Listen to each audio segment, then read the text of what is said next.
एक ऐसे संत जो कि हमेशा सनातन की अलग जगाते थे, गौ माता की सेवा करते थे। उनकी क्षतिपूर्ति नहीं हो सकती।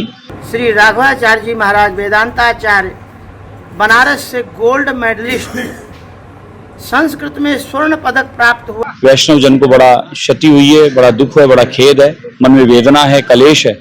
72 साल की उम्र में बाको हृदय गति रुक पाऊं, बाको निधन हो चुके हो, बाको दाह संस्कार करे गए हो। नमस्कार, राम राम। हमारे रिपोर्टर दिलराज और आप हाँ फिलहाल रेवासा धाम में अठा का संत श्री राघवाचार्य जी महाराज है, अठा का पीठाधीश्वर है और 72 साल की उम्र में बाको हृदय गति रुक पाऊं, बाको निधन हो चुके हो और वे देवलोक गमन करगा है, गोलोक गमन करगा है। और आज संत समाज के मायने व्याग्रह है कि समाधि है जगह दिया जाएगा, लेकिन वैष्णव समाज है, वैष्णव संत समाज है, भी के अंदर दाह संस्कार की प्रक्रिया हुआ है और अभी बाको दाह संस्कार करे गए हो।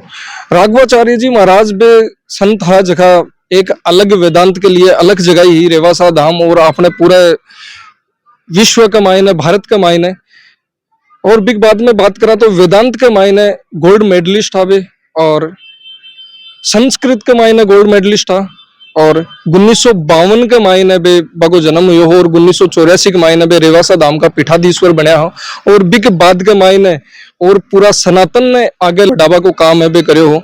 और आज बात क्षति है जो कि अपूर्णीय मानी गई है। पूज्य संत राघवाचार्य जी महाराज को शांत वो एक पूरा हिंदुस्तान के लिए और पूरा संत समाज के लिए एक अपूर्णीय शक्ति है, बहुत बड़ी क्षति है सनातन के लिए, सनातनीय संतों के लिए और इस पूरे ब्रह्मांड के लिए। एक ऐसे संत जो कि हमेशा सनातन की अलग जगाते थे, गौ माता की सेवा करते थे और इस मठ को, इस स्थान को, रेवासा को एक नया आयाम स्थापित किया, कीर्ति स्थापित करी। ऐसे संतों की क्षति होना समाज के लिए बहुत दुर्भाग्यपूर्ण है, लेकिन जो आया है उसे जाना पड़ेगा। ये परंपरा है जीवन की। संत सभी एक दूसरे के पूरक हैं, सेवा में रहते हैं।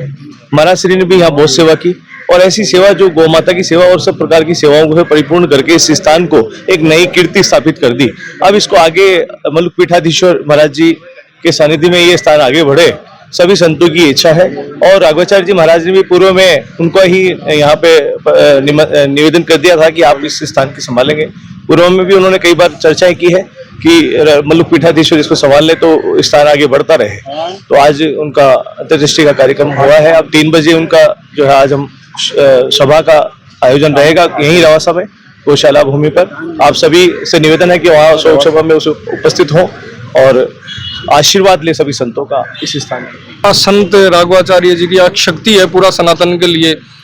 बिल्कुल, आज संपूर्ण वैष्णव समाज, संत समाज की ओर से उनके श्री चरणों में श्रद्धा सुमन अर्पित करते हैं और उनके किए हुए कार्यों को मार्गदर्शक के रूप में, उनके जो हमारे संरक्षक रहे उनको लेकर आगे बढ़ेंगे। उनकी क्षतिपूर्ति नहीं हो सकती, लेकिन उनका दिया हुआ मार्ग, ज्ञान, सत्संग और गौ माता की सेवा, सनातन के प्रति समर्पण, उसी भाव को लेकर सभी संत समाज, वैष्णव जन और उनके अनुयायी, उनको मानने वाले, उनके जिन्होंने दर्शन किए हैं, जिन्होंने उनका सत्संग ग्रहण किया है, वो सभी उस पथ पर चलेंगे। तो महाराज श्री के पद चिन्ह पर तो नहीं चल सकते, लेकिन कहीं ना कहीं महाराज श्री के दिए हुए मार्ग पर चलने का प्रयास जरूर किया जा सकता है। तो आज संपूर्ण भारतवर्ष में वैष्णव जन को बड़ा क्षति हुई है, बड़ा दुख है, बड़ा खेद है, मन में वेदना है, कलेश है, लेकिन आवागमन व्यवस्था है। कोई भी हो, जिसका जन्म है उसकी मृत्यु भी है। महाराज तो भगवान के पार्षद थे और भगवान के कार्यों को करने के लिए, संस्कृत के लिए और धर्म के उत्थान के लिए वो यहाँ एक प्रकार से अवतरित हुए थे और उनका लाभ हम सभी वैष्णव और संतों ने लिया। तो उनके श्री चरणों में मैं कोटि वंदन प्रणाम करता हूँ और उन्हीं के दिए मार्गों को लेकर आगे बढ़ने का हम प्रयास करेंगे। वेद की एक अलग अलग है जगह जगह है पूरा समाज में और पूरा धर्म का मायना। वेदों की, शास्त्रों की, संस्कृत की, गौ माता की, राम मंदिर हो, कृष्ण जन्मभूमि हो, काशी विश्वनाथ हो, अनगिनत सेवाओं में महाराज जी संपूर्ण भारत में सक्रिय रहे, आंदोलन करते रहे और बराबर आज भी वो आयु अवस्था हो, स्वास्थ्य भले साथ न देता हो, लेकिन वो निरंतर 200-400 किलोमीटर जब तक रोज का एक फेरा न कर लें और सभी आयोजनों में, धार्मिक अनुष्ठानों में उनकी उपस्थिति न हो जाए, तब तक लगता नहीं था कि वो कार्य हुआ है। जैसे यज्ञ की पूर्णाहुति पर बरखा की कामना रहती है तृप्ति हेतु, संतों के आगमन की प्रतीक्षा रहती है, ऐसे ही रेवासा महाराज जी का था कि चारों ओर रेवासा महाराज जी की आने की सबको इंतजार रहता था कि रेवासा महाराज जी आ जाएं तो कार्य पूर्ण हो। दास को बहुत सनिधि मिली बाल अवस्था से लेकर, और आज भी कृपा रही। ये माने कि 2 दिन पहले तक भी सानिध्य मिला, और नित्य प्रतिदिन रोज का कोई ऐसा दिन नहीं किसी न किसी रूप में कहीं ना कहीं हमारा मिलान न हो। तो बहुत बड़ी कृपा थी।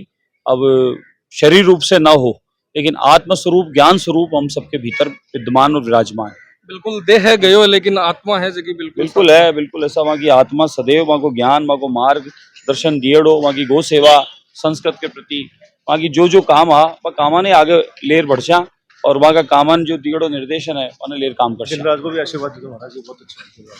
नाम रह्यो साधु रह्यो, रह्यो गुरु गोविंद, कहु नानक हर भज बना, जिन जपियो गुरु मंत्र। ऐसा हमारे सनातन धर्म के सबसे दिव्य महापुरुष गुरु नानक देव जी महाराज, जिन्होंने गुरु ग्रंथ साहिब में साधु के लिए कहा, ब्रह्म ज्ञानी को खोजें महेश्वर, नानक ब्रह्म ज्ञानी आप परमेश्वर। ब्रह्म ज्ञानी का भोजन ज्ञान, ब्रह्म ज्ञानी का ज्ञान स्नान। जो ब्रह्म ज्ञानी महापुरुष होते हैं, जिनका हृदय शुद्ध हो गया है, अंतःकरण शुद्ध हो गया है, और जो भेद है वो मिट गया है। ये भेद कैसे मिटता है? भगवान शिव माता पार्वती का संवाद में रामचरितमानस में कहते हैं, जा सुकृपा यह भय मिट जाई, गिरिजा सोई दयाल रघुराई। जिनकी कृपा से ये भेद मिट जाए वही भगवान की कृपा है।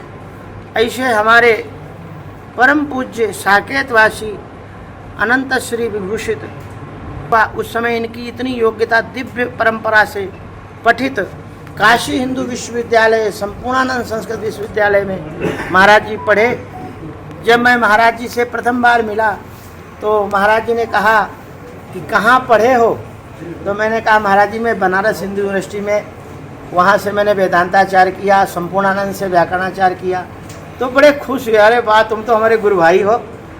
तो गुरुजनों के नाम पूछे, बोले त्रिपाठी जी को जानते हो? मैंने कहा हाँ बिल्कुल। महाशय जी को जानते हो? कि महाशय जी के पुत्र, उनसे भी पढ़ा हूँ। पारसनाथ द्विवेदी जी का नाम लिया, वशिष्ठ त्रिपाठी गुरु जी का नाम लिया, रामयत्न शुक्ल गुरु जी का नाम लिया, सभी का नाम लिया, जिनसे डॉक्टर सुधांशु शेखर शास्त्री गुरु जी जो हमारे संकाय प्रमुख थे, वहाँ के डीन थे, बाद में प्रोफेसर डीन होकर वो रिटायर हुए। तो महाराज जी इतने खुश हुए, बोले साधु को पढ़ना जरूर चाहिए, बोले महात्माओं को पढ़ना चाहिए।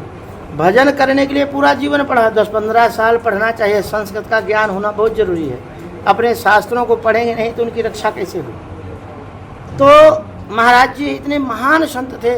इस क्षेत्र के, हमारे शेखावाटी अंचल के जितने भी संत हैं, आप देखिए, सबके महात्माओं के सबके जीवन आप देखिए, और महाराज का जीवन देखिए, एकदम सिंपल स्वरूप, इतना बनावट से रहित, और इतनी बड़ी गद्दी, इस भारत की इतनी बड़ी गद्दी है जहाँ पर महाराज अग्रदेवाचार्य जी, जहाँ पर भक्तमाल की रचना हुई, इतने दिव्य महापुरुष यहाँ रहे। अग्रपीठाधीश्वर हमारे महाराज जी थे, जिन्होंने यहाँ तपस्या करके, और महाराज जी का जन्म स्थान बांदा जिले में था, और महाराज जी के गांव भी मैं जाता रहता था, क्योंकि वहाँ पर हमारे स्वामी दयानंद जी के जो जन्म स्थान राजापुर बगल में था, तो हम वहाँ जाते। तो स्वामी जी का जन्म स्थान था बिंदकी। बिंदकी के महाराज जी थे मिश्रा परिवार के, ब्राह्मण, गौड़ ब्राह्मण घर का शरीर था। तो मैंने कहा महाराज जी मैं तो आपके घर में, आपके गांव में रोटी खाकर आया हूँ। महाराज जी का जीवन इतना अच्छा था, इतना पवित्र था, इतने दिव्यात्मा थे, आप उनसे मिलते ना तो आपको लगता कि आपसे ही सबसे ज़्यादा प्रेम करते हैं। उनको ये लगता ही नहीं था कि हमसे ज़्यादा किसी से प्रेम करते हैं। जब भी कभी आप मिलने आते, इतनी बड़ी पदवी, जैसे कहते हैं बहुत बड़ा खेत में कोई पेड़ लगा हो, इतने फल लगे हों, तो उसकी डालें टूटने लगती हैं, झुकने लगती, जमीन में लग जाती, बच्चे भी तोड़ लें। जो पेड़ इतना वजनदार हो जाता, फलों से भर जाता, लद जाता है, तो छोटा बालक भी उसके फल को तोड़ सकता है। ऐसे हमारे महाराज जी थे, जिनके फल रूपी लाभ को हर एक बालक हो, स्त्री हो, पुरुष हो, हर एक चारों वर्ण को, ब्राह्मण, क्षत्रिय, वैश्य, सभी के लिए, किसी भी कास्ट का हो, किसी भी जात का हो, हर एक के लिए महाराज जी सुलभ थे। कहीं भी जाते आप रास्ते मिल जाते तुरंत गाड़ी रोक लेते, और महात्मा ठीक हो, बहुत प्यार से बात करते। आप उनको एक बार आकर के निमंत्रण दे देते, आपके यहाँ वो समय पर पहुँच जाते। इतनी सरलता हमारे महात्माओं में आज कहना नहीं चाहिए। महात्माओं में बड़ा महाराज गड़बड़ हो रहा है, सब शौक में मरे जा रहे हैं। साधु का जीवन एकदम खुली किताब, सीधा सरल होना चाहिए। महाराज जी का हमने देखा, वो बनियान, सैंडो बनियान में यहाँ बैठे रहते। इतने बड़े बड़े नेता, मंत्री, संतरी, विधायक, सांसद, मुख्यमंत्री सब यहाँ धो खाते रहते, और महाराज जी वैसे ही और हो, ठीक हो। उनकी जो बोली थी, उनका जो प्रेम था, वो जो बोलते ना, ऐसा लग रहा था कि महाराज जी अपने अपने घर के हैं। एक माता जी भी कह रहे थे कि महाराज जी की तुम्हें बेटी थी, मैंने कहा ऐसी महाराज जी की लाखों बेटियां हैं।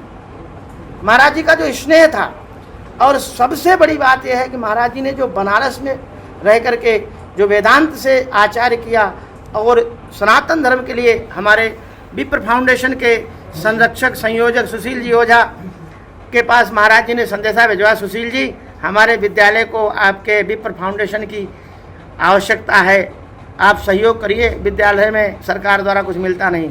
तो सुशील जी ओझा जी ने महाराज जी को कहा कि महाराज जी आप बिल्कुल निष्फिक्र रहिए, विप्र फाउंडेशन आपके साथ खड़ा है। हमारे बनवारीलाल जी सोती कलकत्ता वाले, उन्होंने महाराज जी को खूब अच्छा आश्वासन दिया कि महाराज जी आप सनातन धर्म के लिए विद्यालय चला रहे हैं, बच्चों का सब व्यवस्था हम करें। तो महाराज जी ने इसे दिव्य कार्य करवाए, इतने दिव्य कार्यों में निरंतर लगे रहे, और कोई भी कभी भी आ जाता। महाराज जी ने यहाँ पर नरेश जी गुप्ता महाराज जी के सेवक रहते थे, उनको कह रखा था कि कोई भी साधु आ जाए तो उसको इंतजार मत कराना, तुरंत मुझे जगाना, चाहे मैं सो रहा हूँ। मैं पिछले साल हमारे आश्रम में, गौरी शंकर आश्रम सालासर बालाजी में, हर साल सचंडी महायज्ञ और राम कथा, भागवत कथा होती। शारदीय नवरात्र में एक विशेष हम आयोजन करते हैं, वार्षिक उत्सव। हम महाराज जी को कार्ड देने आए, साथ में हमारे अशोक पुरोहित, अपने पारिक जी के भाई राजेंद्र पारिक जी के।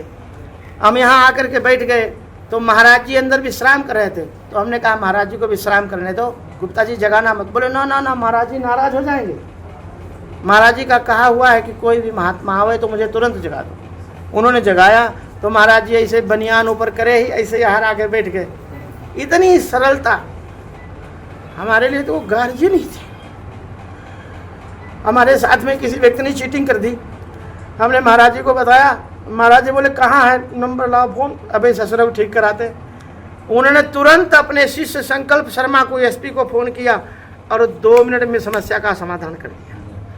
इतने सरल संत थे हमारे सबके। आज ऊपर से मान लो कि जैसे किसी के ऊपर बाप की छाया हट जाती है, उसकी कृपा आशीर्वाद ही है।